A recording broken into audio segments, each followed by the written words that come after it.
Cricket মাঠে ব্যাটসম্যানদের সৃজনশীলতা সবসময় দর্শকদের মুগ্ধ করে, তবে কিছু শট এমন থাকে যে কেবল অসাধারণ নয় বরং স্মরণীয় হয়ে ওঠে। সৌম্য সরকারের প্যারিস্কোপ শট ঠিক তেমনই এক সৃষ্টি। আজ আমরা জানবো এই বিশেষ শটটির পেছনের গল্প, টেকনিক এবং এর মাহাত্ম্য। আপনারা যারা ক্রিকেট ভালোবাসেন তারা হয়তো ইতিমধ্যে এই শটটি দেখে মুগ্ধ হয়েছেন, যা একেবারে চোখের শান্তি। প্যারিস্কোপ শট মানে এমন একটি শট যেখানে ব্যাটসম্যান স্টাম্পের সামনে ঝুঁকে ব্যাটটি উঁচু করে বলটিকে উইকেটের উপরের অংশ দিয়ে স্লাইড করিয়ে পাঠান। এটি অসাধারণ কৌশল আর ঝুঁকির মিছিলে একটি আক্রমণাত্মক শট।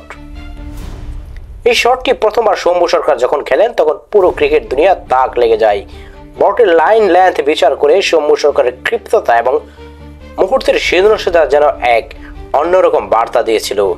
এটি কেবল একটি শট নয় বরং টিম বাংলাদেশের জন্য একটি সাহসী পদক্ষেপ। প্যারিস্কোপ শটের সাফল্যের জন্য সবসময় ব্যাটের কোণ এবং বডি ব্যালেন্স খুব গুরুত্বপূর্ণ। সৌম্য সরকার তার অসাধারণ রিফ্লেক্স এবং সঠিক সময় জ্ঞান দিয়ে দেখিয়েছেন কিভাবে কঠিন বলগুলো সীমানা পার করানো যায়। সৌম্য সরকারের এই শট কেবল বাংলাদেশ ভক্তদের মন জয় করেনি বরং ক্রিকেট বিশ্বে একটি নতুন আলোচনা শুরু করেছে।